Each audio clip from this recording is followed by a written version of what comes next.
Okay. ఇప్పుడు 'Ritu Chowdary' cinema ఇండస్ట్రీకి సంబంధించి కొన్ని క్యారెక్టర్స్ చేయటం, లేదంటే 'జబర్దస్త్' లాంటి షోస్‌లో చేయటంతో తనకి ఒక సర్కిల్ ఏర్పడింది. ఆ సర్కిల్‌ని శ్రీకాంత్ యుటిలైజ్ చేసుకున్నారు. మిస్‌యూజ్ చేశారు అనే ఆరోపణ. హరియానాతో తనకి లింక్ ఉందని, సురేఖ వాణి తన కూతురు, లేదంటే ఇంకా 'బిగ్ బాస్'కి సంబంధించి చాలా సెలబ్రిటీస్ అందులో 'బిగ్ బాస్'లో పార్టిసిపేట్ చేసి వచ్చిన వాళ్ళతో, రీతు సర్కిల్‌తో, 'జబర్దస్త్' లాంటి సర్కిల్ అందరితోని ఇతను చాలా క్లోజ్గా మూవ్ అయ్యి కొంతమందికి అటాచ్ చేయటంలో చాలా కీ రోల్ ప్లే చేశారు శ్రీకాంత్ అనే వార్త ఒకటి వినిపిస్తోంది. అందులో నిజం ఎంత? మీకు తెలిసిన ఇన్ఫర్మేషన్ ఏంటి?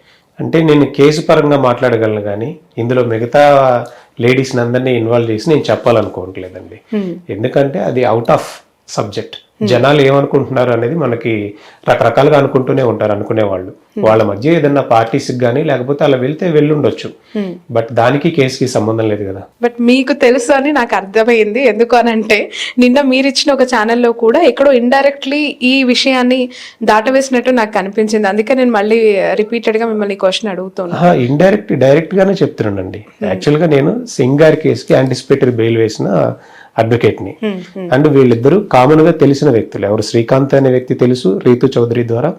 రీతు చౌదరి వాళ్ళ ఫ్యామిలీ అంతా ఫ్రెండ్స్ కాబట్టి అలా పరిచయం అనమాట. సో ఆ పరిచయాల్లో వాళ్ళకున్న ఒక సెలబ్రిటీ లైఫ్ ఎలా ఉండిద్దంటే రకరకాల పార్టీలకు వెళ్తూ ఉంటారు, వస్తూ ఉంటారు. అంటే ఎవరు వెళ్తున్నారు, ఎవరిని కలుస్తున్నారు, ఏంటి అని నిఘా పెట్టడం ఇది కాదు కదా. Personal life. ఓకే, ప్రధానంగా వినిపిస్తున్న ఈ సింగ్ అనే వ్యక్తికి సంబంధించి అసలు ఇన్ఫర్మేషన్ ఏంటండి? బయటి ప్రపంచానికి తెలియని అసలు నిజాలేంటి? శ్రీకాంత్కి తనతో ఎప్పుడు ఈ జర్నీ స్టార్ట్ అయింది? ఎక్కడ డిస్ప్యూట్స్ వచ్చాయి? And one more person involvement కూడా, ఈ ఇద్దరి మధ్య ఇంకొక వ్యక్తి కూడా ఇన్వాల్వ్ అయి ఉన్నారు అని చెప్పి శ్రీకాంత్ పదే పదే చెప్తూ ఉన్నారు. అసలు ఇష్యూ ఎక్కడ రేజ్ అయింది వీళ్ళకి? విజయవాడలో సబ్ రిజిస్ట్రార్లు పోస్టింగుల్లో సబ్ రిజిస్ట్రార్లు అక్కడ రావాలి అని అంటే ముడుపులు చెల్లించుకొని అక్కడికి వచ్చే పరిస్థితి ఉంది. అంటే నేను ఒక సబ్ రిజిస్ట్రార్ తో మాట్లాడాను రీసెంట్ గా. ఆ గాంధీనగర్, పటమట ఇలాంటి ఏరియాస్లో పర్ యానం ఎంత జనరేట్ అవుతుందండి త్రూ చలానాస్ ద్వారా, వీటి ద్వారా అంటే సార్ పర్ యానం వచ్చేసి 200 కోట్లు జనరేట్ అవుతుంది అని చెప్పారు అనమాట. ఒక సబ్ రిజిస్టర్ ఆఫీస్ లో పర్ యానం అంత రెవెన్యూ జనరేట్ అవుతుంది. సుమారుగా 150-100 crores జనరేట్ చేసేటువంటి సబ్ రిజిస్ట్రేషన్ ఆఫీసులు కూడా ఉన్నాయి. సో పర్టికులర్ గా అలాంటి ప్రైమ్ లొకేషన్ లో పోస్ట్ తెచ్చుకోవాలి అని అంటే ఖచ్చితంగా ఏదో ఒక పెద్దల అండైనా ఉండాలి, లేకపోతే ఎవరొకరు సపోర్ట్ అయినా చేయాలి, లేదంటే ఏదైనా ఇంటర్నల్ లాబింగ్ చేసుకుని ఆ పోస్ట్ లో అతను ఉండాలి. జనరల్ గా స్టాంప్స్ అండ్ రిజిస్ట్రేషన్ లో ఇప్పుడు మీరు ఏ రిజిస్ట్రేషన్ ఆఫీస్కి వెళ్ళినా గానీ ఏదో ఒక లిటిగెంట్ తోటి దాన్ని రిజెక్ట్ చేసే అవకాశాలు కనిపిస్తూ ఉంటాయి. ఏదో చిన్న ఇష్యూ పెడతారు, మీకు ఈ డాక్యుమెంట్ సరిగ్గా లేదు, మీరు లేదా అక్కడి నుంచి ఎన్ఓసి తీసుకొని రండి, లేదా మీకు ఇది ఎండోన్మెంట్ దానిలో ఏదో లింక్ అయ్యింది, ఈ సర్వే నెంబర్ మా లిస్ట్ లో సరిగ్గా కనిపించట్లేదు అని ఒక ఫస్ట్ రిజెక్షన్ మీరు ఫేస్ చేస్తారు. మీరు ఒక ప్రాపర్టీ హ్యాపీగా కొనుక్కుందామని వెళ్తే అక్కడ మీరు రిజెక్షన్ ఫేస్ చేసినప్పుడే అక్కడ కొంతమంది డీలర్స్ ఉంటారు అనమాట. ఆ డీలర్స్ ఏం చేస్తారు, ఇలా మీరు చేస్తే మీకు వస్తుంది అని ఒక 1%, 2% తోటి మీకు పని అయిపోతుంది అని చెప్పేసి చేస్తారు. సో అలా 200 కోట్లు వచ్చేటటువంటి స్టాంప్స్ అండ్ రిజిస్ట్రేషన్ శాఖలో ఉన్నటువంటి ఒక సబ్ రిజిస్ట్రార్ కార్యాలయంలో 2% అనేది ఎంత ఇన్కమ్ అండి పర్ యానంకి వచ్చేసి? చాలా ఎక్కువ మొత్తంలో 4 కోట్లు 5 కోట్ల దాకా కనిపిస్తుంది. అవి కాకుండా ఇంకా లిటిగెంట్ ప్రాపర్టీస్ కొన్ని వస్తూ ఉంటాయి, దాంట్లో ఇంకా ఎక్కువ కూడా చేసే అవకాశాలు ఉన్నాయి అన్నమాట. సో అలా పోస్ట్ ని కొనుక్కోవడానికి అలవాటు పడిన కొంతమంది కనిపిస్తూ ఉన్నారనమాట. వాళ్లతో సత్సంబంధాలు ఇతనికి ఉండడం వల్ల తర్వాత లేదు మన శ్రీకాంత్కి తన బిజినెస్ వల్ల అయినా అయి ఉండొచ్చు, లేకపోతే తనకున్నటువంటి పెద్దల సహకారమైన అయి ఉండొచ్చు, లేదా వాళ్ళ పేరును వాడుకొని ఇతను చేసే లాబింగ్స్ అయినా అయి ఉండొచ్చు. సో సంబంధాలు ఉండడం వల్ల రామారావు అని ఆడిట్ రిజిస్టర్ అతనికి కూడా ఏదో 1000 కోట్ల ఆస్తులు ఉన్నాయట్టు వార్తలు వస్తూనే ఉన్నాయి. మరి అది నిజమెంతో తెలియదు, ఆస్తులు ఎక్కడున్నాయో తెలియదు. బట్ ఆడిట్ రిజిస్ట్రార్ కి ఇప్పుడున్న రాఘవరావుకి వాళ్ళంతా ఒక గ్రూప్ గా ఏర్పడిపోయి ఉన్నారనమాట. అక్కడ కృష్ణా జిల్లాలో ఉన్నటువంటి సబ్ రిజిస్ట్రార్స్ అందరూ వాళ్ళందరితో ఇతనే చెప్తున్నాడు 40 మంది సబ్ రిజిస్ట్రార్ తో నాకు సంబంధాలు ఉన్నాయి అని. సో వాళ్ళకి అండ్ ఏసీబీ రైట్స్ ఎప్పుడు జరుగుతుంది అనే ఇన్ఫర్మేషన్ ఒకటి వస్తూ ఉంది. ఏసీబీ రైట్స్ ఎప్పుడు జరుగుతున్న ఇన్ఫర్మేషన్ వస్తుందంటే ఎవరిస్తూ ఉండాలి? 100% డిపార్ట్మెంట్ పూర్తిగా ఇన్ఫర్మేషన్ ఉన్న వ్యక్తి వస్తూ ఉండాలి. ఇప్పుడు రాఘవరావుని పోస్టింగ్ వేశారు. పోస్టింగ్ వేసిన 10 రోజుల్లోనే రాఘవరావు మీద ఏసీబీ రైడ్ జరిగింది. Oh my god. ఆ రాఘవరావు పోస్టింగ్ వేయించుకోవటం ఇదే చేమకుర్తి శ్రీకాంత్కి నేను అమౌంట్ ఇచ్చాను, అది 1 కోటి అయి ఉండొచ్చు 2 కోట్లు అయి ఉండొచ్చు అనే స్టేట్మెంట్ ఆయన ఇచ్చాడు అక్కడ. ఓకే. నేను ఇలా డబ్బులు ఇచ్చి పోస్టింగ్ వేయించుకున్నాను అతను చెప్పాడు. సో ఆ కేసులోనే కదా మరి ఇతని అకౌంట్స్ అన్ని ఫ్రీజ్ చేసింది. అండ్ ఫర్దర్ గా సేమ్ సింగార్ పరిస్థితిలో సింగార్ మీద ఏసీబీ రైడ్ జరుగుతుంది. జరిగే సమయంలో ఏసీబీ అనేది ఎలా రైడ్ చేస్తారండి జనరల్ గా మీకు తెలిసినంత వరకు? ముందస్తుగా ఎవరైనా ఇన్ఫర్మేషన్ ఇచ్చి పట్టించాలనే ఉద్దేశం ఉన్న వాళ్ళు రెడ్ హ్యాండెడ్ గా పట్టించడం అనేది మనం చూస్తూ ఉంటాం. అంటే మీరు చెప్పేది ఏంటంటే సబ్ రిజిస్టర్ ఆఫీస్ లో మన జనరల్ గా క్యాష్ ఇచ్చి ఆ క్యాష్ ని మళ్ళీ ఇలా పెట్టి ఇది అలా కాదు. ఇది ఆదాయానికి మించిన ఆస్తులు ఉన్నాయి, ఆదాయానికి ఇన్ఫర్మేషన్ తెలిసిన వాళ్ళే చేయాలి. పూర్తిగా ఇన్ఫర్మేషన్ ఏసీబీ వాళ్ళ దగ్గర ఉంటుంది. అంటే ఇతని టెన్యూర్ లో అంటే ఇతని అప్పటి నుంచి సో ఇయర్ నుంచి ఇప్పటి వరకు సబ్ రిజిస్టర్ గా పనిచేశాడు, ఇతని ఆదాయం ఇంతే ఉండాలి, ఇంతకు మించి ఆస్తులు ఉన్నాయి అనే ఇన్ఫర్మేషన్ వాళ్ళ దగ్గర క్లియర్ గా ఉండాలి. ఆ క్లియర్ ఇన్ఫర్మేషన్ ఉన్నప్పుడు వాళ్ళు ఏసీబీ రైడ్ కి రెక్కి పెట్టుకొని నైట్ అంతా కన్సర్న్డ్ ఏవో అక్యూజ్డ్ ఆఫీసర్ ఇంట్లోనే ఉన్నాడా లేదా అని ప్లాన్ చేసుకొని అతని మొబైల్ టవర్ సిగ్నల్ తీసుకొని అతని కాల్ లిస్ట్ తీసుకొని ఇతని బంధువులు ఎక్కడున్నారు అని చూసుకొని ఈ బంధువుల పేరు మీద ఎక్కడెక్కడ ఈ ఆస్తులన్నీ వస్తాయిగా, ఎక్కడున్నారు చూసుకొని ఏకదాటిగా దాడులు చేస్తారు. అలాంటి సందర్భాల్లో అంటే ఇది గవర్నమెంట్ అఫీషియల్స్ కి రెగ్యులర్ గా జరిగేది. అంటే ఏసీబీ అనేది యాంటీ కరప్షన్ బ్యూరోలో ప్రాపర్టీస్ ఎక్కువగా ఉన్నాయి, ఇతను అవినీతి సంపాదనతో ప్రాపర్టీస్ కూడబెట్టాడు అన్నప్పుడు ఎలా రైడ్ చేస్తారు? ఈ ఇన్ఫర్మేషన్ అంతా తీసుకొని సిగ్నల్ తీసుకొని ఇంట్లోనే ఉన్నాడు అని వాళ్ళ మఫ్టీలో ఉన్నటువంటి ఏసీబీ అధికారులు కూడా కన్ఫర్మేషన్ ఇంట్లో ఉన్నాడని కన్ఫర్మేషన్ వచ్చిన తర్వాత మాత్రమే రైడ్కి వస్తారు. కానీ ఇప్పుడు అప్పుడు ఒక 6 నెలల్లో ఇతను రిటైర్డ్ అయిపోయే వ్యక్తి సింగ్ అనే వ్యక్తి. అండ్ ఇతనికి 2 times హార్ట్ బైపాస్ సర్జరీ ఏదో జరిగింది మొత్తానికి. అండ్ కొంచెం హెల్త్ ఇష్యూస్ కూడా ఉన్నాయి. అలాంటి వ్యక్తి మీరు ఇప్పుడు ఫొటోస్ ఏవో చూస్తున్నట్టున్నారు కదా, అతను ఏజ్డ్ గానే కనిపిస్తున్నాడు.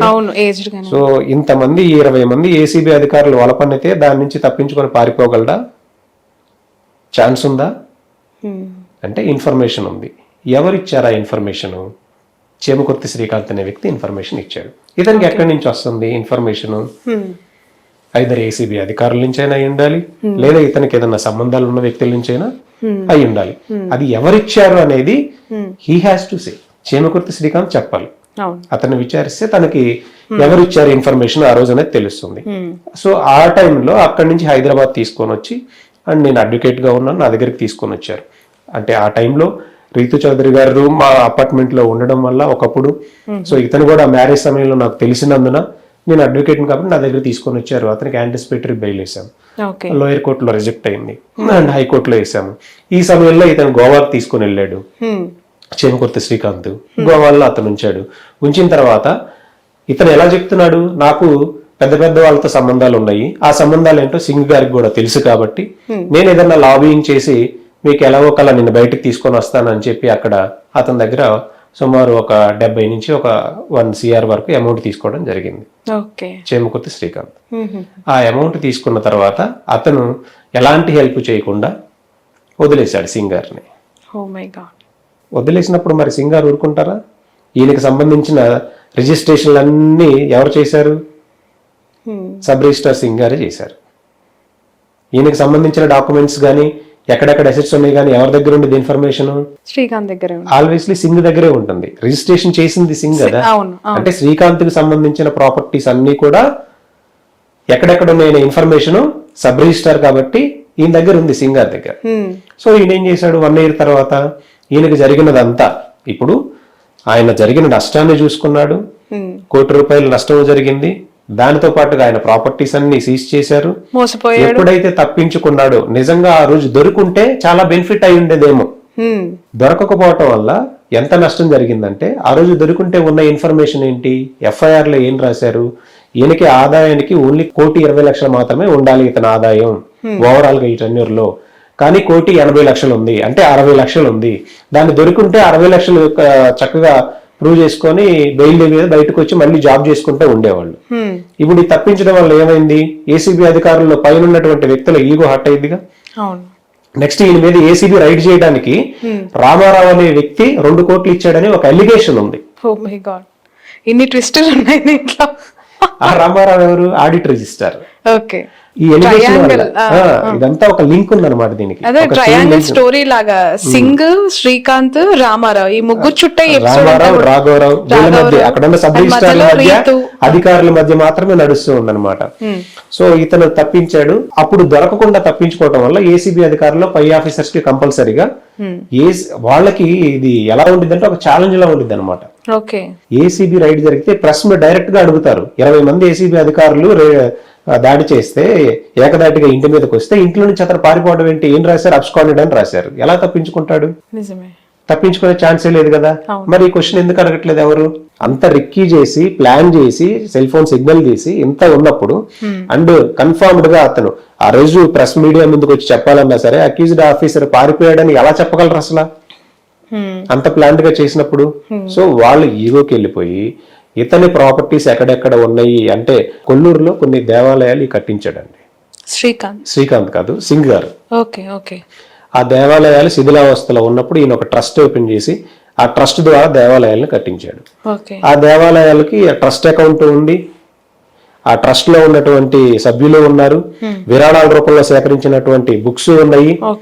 సో దాన్ని కూడా ఆ ట్రస్ట్ అకౌంట్ ని కూడా అక్రమార్జితంగానే చూపించారు ఏసీబీ అధికారులు. సో ఇక్కడ ఓవరాల్ గా బాధితుడు ఎవరు అంటే ఏం చెప్తారు బాబు గారు? యాక్చువల్ గా ఈ ముగ్గురు ఈ స్టోరీస్ ఒకరికి మించి ఒకరి ట్విస్టులు ప్లే చేస్తూ వెళ్ళిన ఈ ఎపిసోడ్ లో మీకు ఎవరు కనిపిస్తూ ఉన్నారు? అంటే ఈ రోజు అందరూ బాధింపబడుతున్నారుగా. ఎవరైతే ఈ ఎంటైర్ స్టోరీలో ఉన్నారో అందరూ బాధపడుతున్నారు. ఈ రోజు అందరూ బాధపడుతున్నారు. అందరూ దోషులుగానే కనిపిస్తున్నారు. ఇప్పుడు సింగ్ అరెస్ట్ అయ్యి దోషిగానే ఉన్నాడు. ఈయన ఏ తప్పు అయితే చేశాడో ఆ తప్పును ఆల్రెడీ కమిట్ అయ్యి నేను వీళ్ళ వల్ల చేశానని ఇతను ప్రాపర్టీస్ అన్ని సీజ్ అయిపోయి ఇతను కూడా దోషిగానే ఉన్నాడు. రీతు చౌదరి మీద ఒక 4 కోట్ల ప్రాపర్టీకి పవర్ ఆఫ్ అటార్నీ ఇవ్వడం వల్ల తను కూడా ఈ రోజు ప్రజల ముందు సమాజం ముందు ముద్దాయిలా కనిపిస్తూ ఉంది. ఆడిటర్ మీద రిజిస్ట్రార్ అనేటువంటి వ్యక్తి ఎవరైతే రైట్ చేయించాడో అతను కూడా దోషులనే కనిపిస్తున్నాడు. వీళ్ళందరూ ఇప్పుడు కనిపిస్తూనే ఉన్నారు కదా, సమాజానికి తెలుస్తుంది కదా ఏంటని.